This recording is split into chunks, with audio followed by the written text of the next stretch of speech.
I gave my friend a ride on the TrackHawk and did a launch on the new suspension. Man, it was amazing. Welcome back to the channel, guys, ladies and gentlemen. Today we're gonna be installing the rear differential brace. Since I did that launch, I did notice that I got a little bit of wheel hop in the rear, but man, the suspension's amazing. It rides real smooth. It rides like basically like a lowered sports car, which is awesome. That's what I was looking for from a 700 horsepower truck. So we're on our way to the shop. I'm gonna install the rear diff. Like I said, it's just been in the back, kind of like moving around and stuff, and I want to get it installed before I lose the bolts that it comes with. And then one thing I did notice is that I am getting like a little bit of squeaking noise from the front sway bar end link. I guess in that area, I don't know if I didn't put enough anti-seize lube on the end of the links, because in the kit, on the instructions, it says you have to install anti-seize lube in those areas. So I'm gonna take that off and take a look at it, but I'll show you guys how it looks. So you guys, if you ever install this kit, highly recommend it. It's amazing. This kit is awesome. I love it. I can't say enough good things about it. All TrackHawks should come with this kit already installed.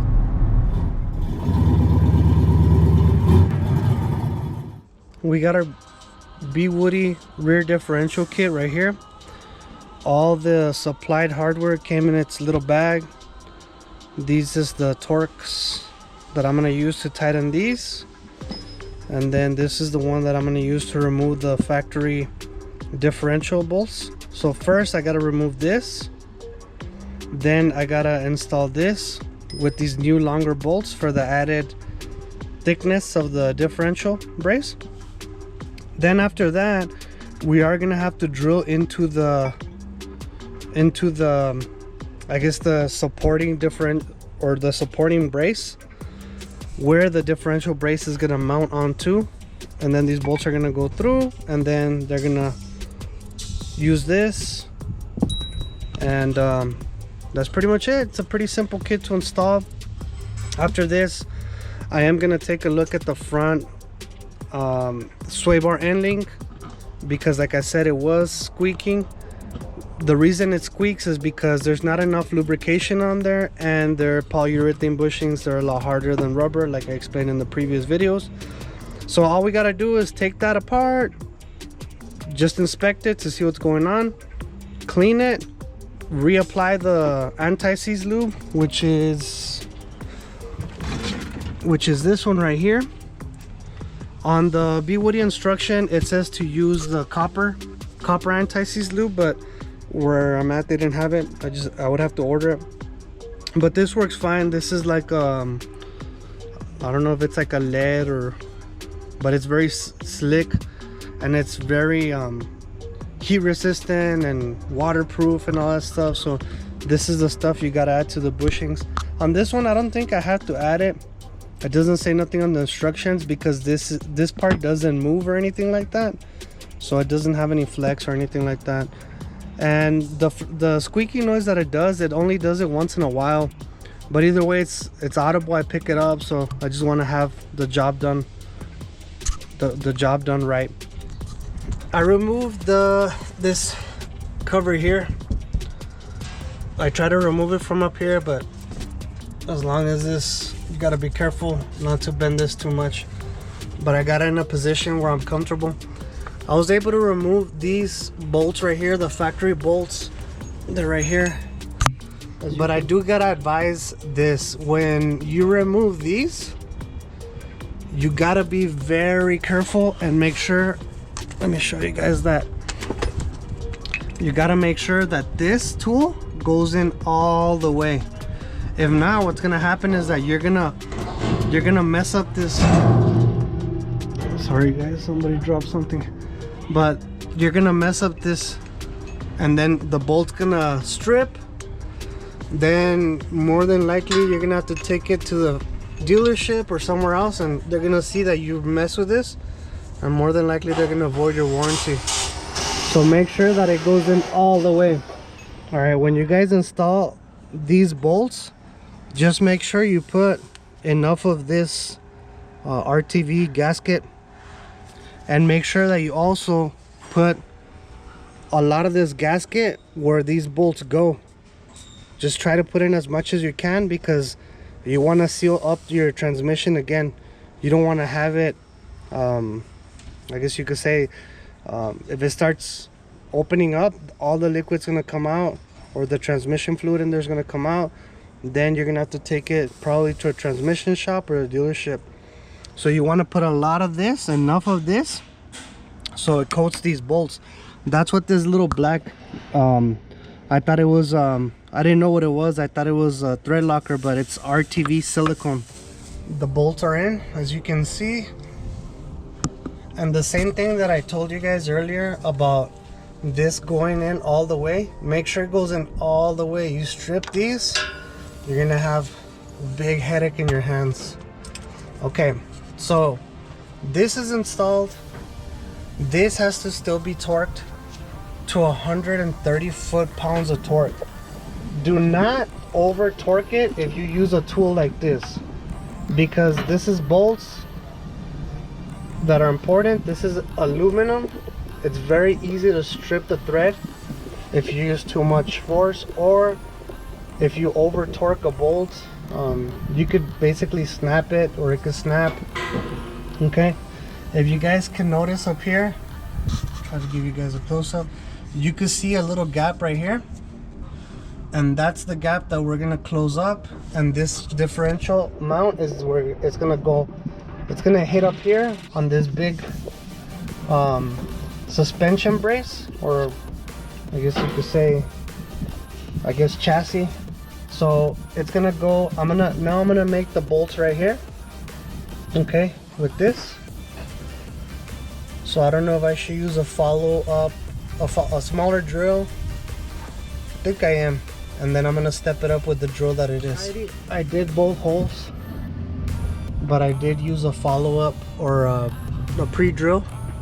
This is a 1764, and you're supposed to use a 2564. Just a big tip, when you're drilling these holes, make sure you guys wear eye protection. Look at all the metal shavings that are gonna come off.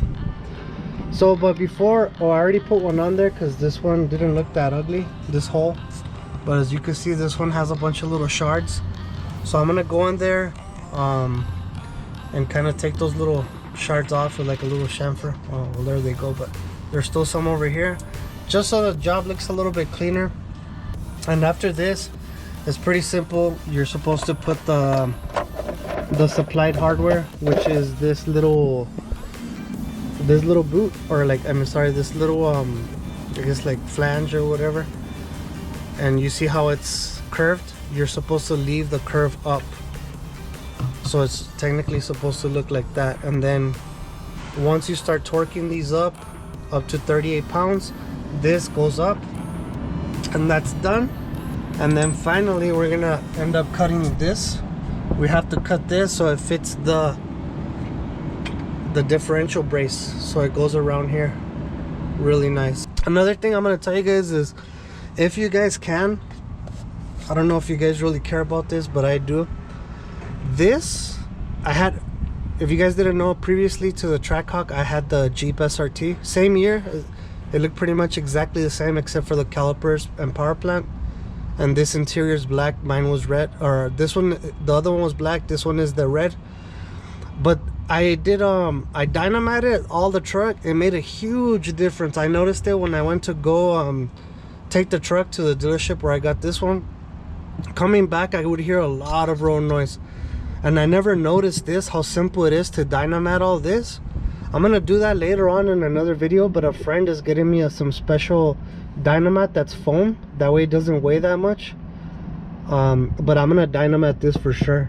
But I dynamited the other one on the inside, and it made a huge difference, especially with the MagnaFlow exhaust. You could hear the droning inside, and once I dynamited it, it eliminated it. So that's gonna be kind of a heads up on a future vid.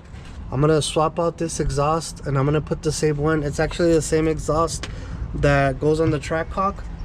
Right away, I'm gonna show you guys a big, look at this. That robs horsepower. And I thought when I had my SRT that that's the way that I might have hit it or something. And once I saw this, that's how they come. I'll show you guys how the SRT one looks. So somebody took my exhaust, but that's pretty stupid because they left the original muffler there. So they just took one muffler. That's pretty funny. Well, anyways, you guys could take my word for it, but yeah. So the original one also has like a little dent in there. I don't know but why they did that from the factory, but so it reduces the flow and then it increases again. Doesn't make a lot of sense. But somebody was hey, let's jack this exhaust. Should we take both mufflers though? Nah, just bring one. All right, bolts are installed. It didn't quite sit the way that I really wanted it, but you can see back there it's sitting there. So that's what we want. This bolt right here and this bolt right here hold the differential. So stock, what happens is if you have a lot of power, these two aren't enough, and what happens is the differential might buckle. And what's it gonna do for us? This is gonna make our wheels spin. It's not gonna have any hop. So it looks beautiful. Look at how that installation, look at, I deburred both of these with this tool. Where is it? You might not have this tool, it's a specialized tool. So this tool goes like this. You hold it like that, and then it goes in the little hole, and you press it, and then you can deburr different things. So this is a specialized tool. I don't know the name of it. I guess I'll link it in the description, but I use this a lot, like just to have cleaner finishes. 24 hours later. Yes guys, unfortunately it is another day. I had installed the diff brace. However, once I installed it and once I put the cover back on, I noticed that the differential was moved this way. So I didn't like it, so I called up Bwoody and asked them, and they did tell me that my differential is moved, and they showed me how to solve this problem. I have to loosen up this bolt, and then on this side I have to loosen up those two bolts. Then I have to put a jack right here and then just move it over, and then I'll probably tighten this up first and then I'll tighten up those again. But that's the issue when you have a TrackHawk. As you can see, it's closer to this exhaust than it is to this exhaust. So that's the only, I mean, I'm pretty sure everybody that has a TrackHawk is gonna launch it. I don't really launch mine, but I did a couple of times, but you could tell the difference. So I'm gonna have to move this over and then retighten it. The only problem that I see is that this bolt or this hole that I drilled is pretty good. However, this one I didn't do it quite at an angle like how they do it at the Bwoody or on their install video, but I mean, it'll still sit and I'll figure it out. So I aligned my differential as much as I could. I measured it out with the measuring tape, and they give me roughly 6.5 inches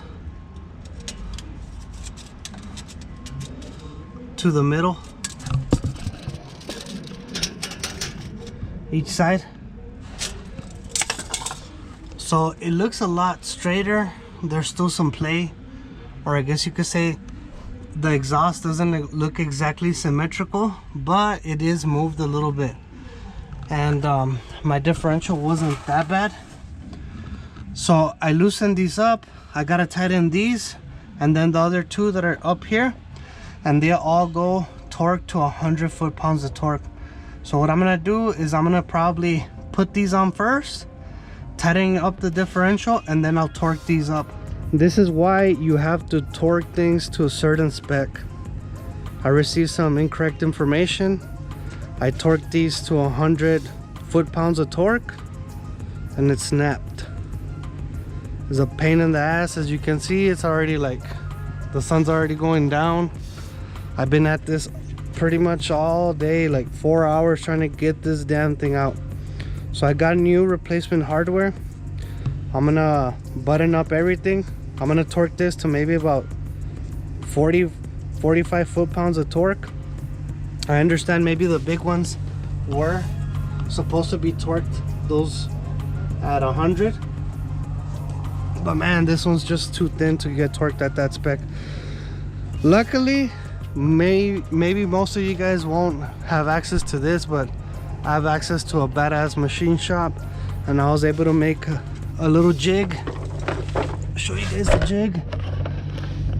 the jig with a carbide drilled, carbide cutter, I'm sorry, and I was able to center this. I made this at the exact diameter of the differential flange, and was able to make the little box, and then with the little extractor was able to get it out. But it was a pain in the ass. My biggest concern was having to take down the damn differential. But if you guys follow everything to factory specs, you guys shouldn't have these issues. Like I said, I just got some wrong information. No big deal. I was able to take it out. But yeah, I'll give you guys an update once it's already complete. I am gonna dynamite all this before I put it together. You can see my dynamite roll right here. So it's I'm gonna do that right now. I got my heat gun, but like I said, I'm gonna put this in another episode. I'll show you guys. You can see a piece of another carbide cutter. It broke off. I don't know if you guys know, but carbide, it's a very strong it's a mixture of metals, but it's very brittle. It doesn't bend, it'll just shatter. Check it out, guys. Differential is aligned. Everything is torqued to specs. I know the exhaust throws it off a little bit, but as a matter of fact, the exhaust is disaligned. But that's okay, because pretty soon we're gonna get a new exhaust. I torqued these two to 100. These go to 130. These go to 39. I torqued these to about 45. This is the one that broke off, and I was already finished, so that was a pain in the butt. So as you can see, really nice. The only thing is I gotta put the cover on, but before I do that, I'm gonna do the dynamite. So thank you guys. If you guys find this informative, please consider subscribing. I appreciate you guys. I appreciate your viewership. I love you guys. Thank you guys. Peace. I'm out.